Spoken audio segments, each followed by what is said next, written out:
dan akhirat. Amin ya rabbal alamin. Bismillahirrahmanirrahim. Wa qala musannif rahimahullah ta'ala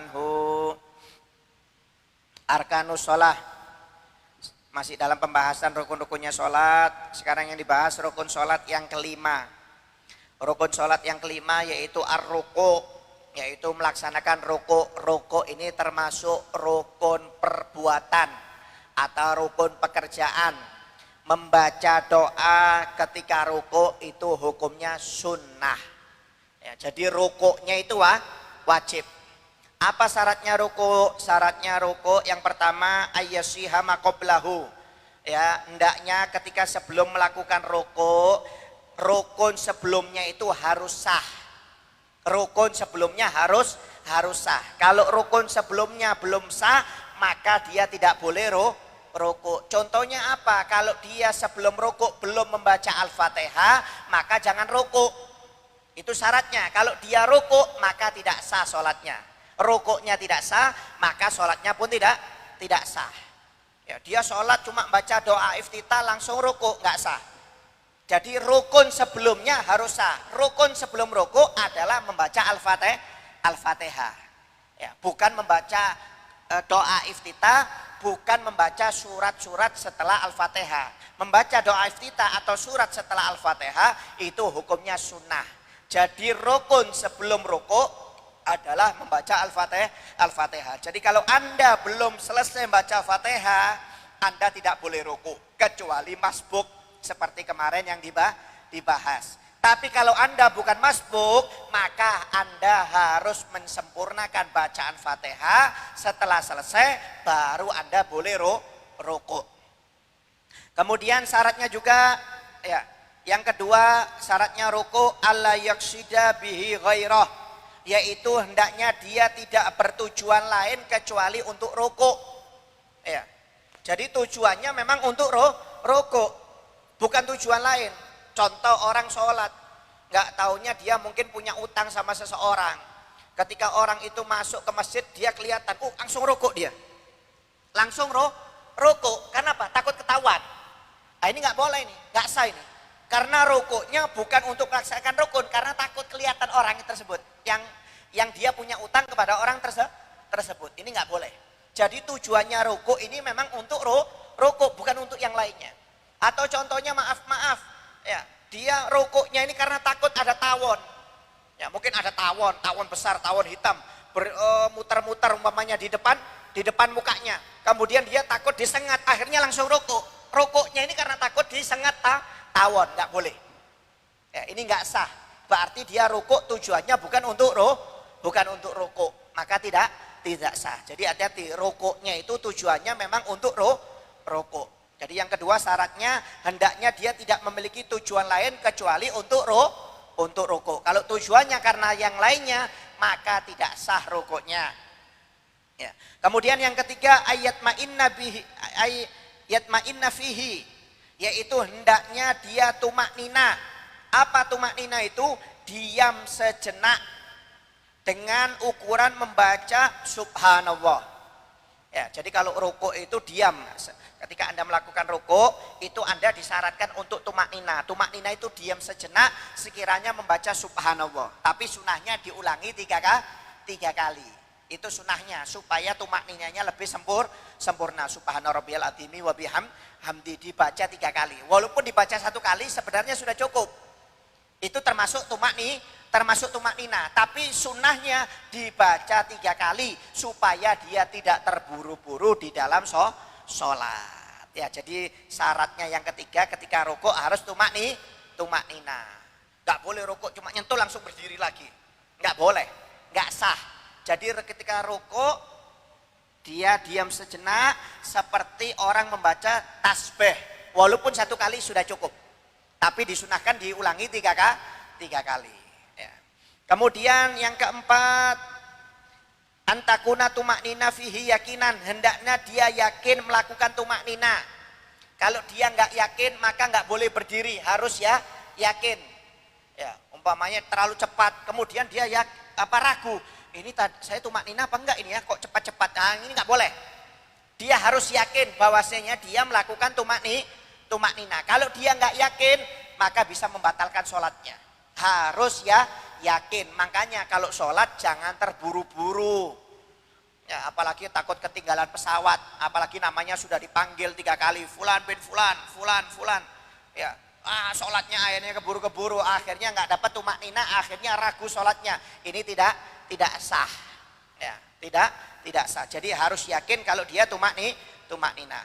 Kemudian yang kelima, syaratnya ayyan haniya bihaitsu tanalu rohatahu rukbatai, yaitu dia merunduk sekiranya kedua telapak tangannya menyentuh kedua lututnya menurut ukuran sempurna orang.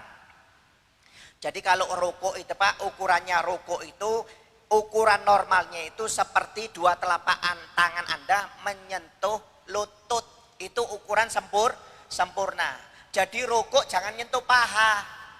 Kalau Anda rukuk nyentuh paha itu berdirinya nggak sempurna, rukuknya seperti ini.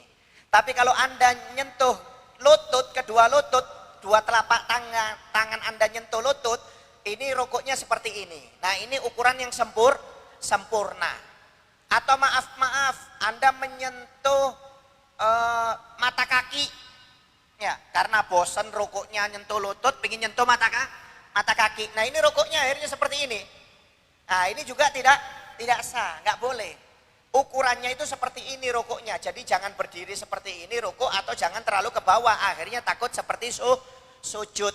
Jadi rukuk itu ukuran sempurnanya lurus seperti ini. Menurut ukuran sempurna. Kenapa? Karena maaf, kadang-kadang orang tangannya pendek, mungkin kecelakaan, telapak tangannya hilang cuma sampai siku-siku. Kalau cuma punya siku-siku ya jangan nyentuh lutut. Kalau nyentuh lutut cuma punya siku-siku akhirnya turun ke bawah. Ya, kalau siku-siku dia nggak punya tangan cuma sampai siku-siku, maka cukup tangannya menyentuh pahanya. Pokoknya yang penting posisinya stabil seperti ukuran normal orang, kedua telapaknya menyentuh lutut. Atau tangannya panjang. Ya, umpamanya tangan ini maaf 1 meter, dia punya tangan 2 meter. Ya, umpamanya tangannya 2 meter, ya jangan nyentuh lutut kalau tangannya panjang. Kenapa? Kalau tangannya panjang 2 meter nyentuh lutut, nanti rukuknya seperti ini.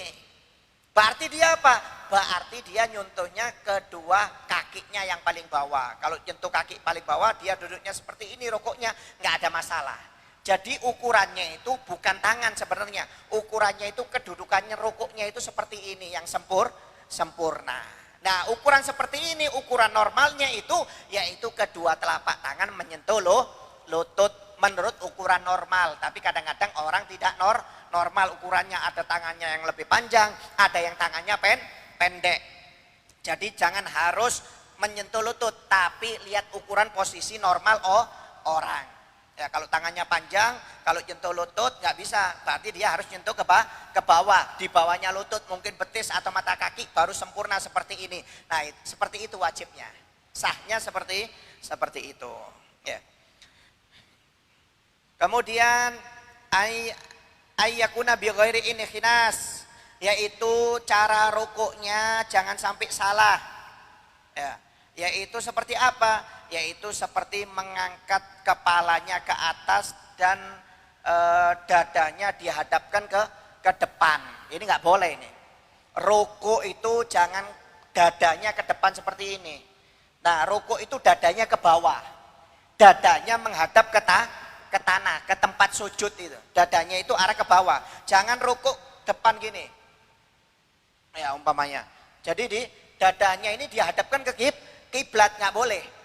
Ya, jadi jangan sampai rukuk itu dadanya dihadapkan ke depan, tapi dadanya itu dihadapkan ke bawah. Nah, ini hati-hati jangan sampai salah. Kadang-kadang ada orang yang rukuk ya dadanya dihadapkan ke depan sambil mukanya ke depan gini. Jangan. Ya, mukanya itu ke tempat sujud melihatnya. Dadanya ke bawah. Jadi lurus. Sekiranya ibaratnya kalau dikasih kayu itu lurus. Ya, kayu itu lurus, itu cara rukuk yang benar. Ya, jadi kepalanya lurus, mulai belakang sampai depan itu lurus, mukanya, matanya menghadap ke tempat sujud, dadanya menghadap ke bawah. Ya, jangan ke depan gini. Kadang-kadang ada orang sujud ke depan gini mukanya. Ya, kemudian dadanya dihadapkan ke depan. Ini salah ini. Ya, ini salah karena rukuk ada standarnya dalam ulama VG. Ya, jadi hati-hati ya. Rukuk pokoknya ukurannya jangan sampai muka Anda ke depan atau dada Anda menghadap ke depan. Ya, kalau bisa lurus seperti kayu kalau ditaruh di atas kepala sampai belakang punggung itu lurus. Ya, itu posisi rukuk yang benar. Ya. Jadi rukuk ini termasuk rukun perbuatan. Cara rukuknya harus benar. Ya, kalau cara rukuknya benar, walaupun dia nggak membaca bacaan tasbih sah. Ya, tapi kalau dia membaca tasbih, tapi cara rukuknya salah, maka itu yang berbahaya. Kenapa? Karena rukuk ini bukan rukun perkataan, tapi rukun perbuatan. Jadi caranya yang benar, bukan bacaannya. Kalau bacaannya itu sunnah. Ya, hati-hati, rukuk jangan sampai salah. Ya, itu adalah syarat-syarat rukuk. Ada 6. Wallahu a'lam bishawab. Mungkin ada yang mau bertanya? Ada yang mau bertanya?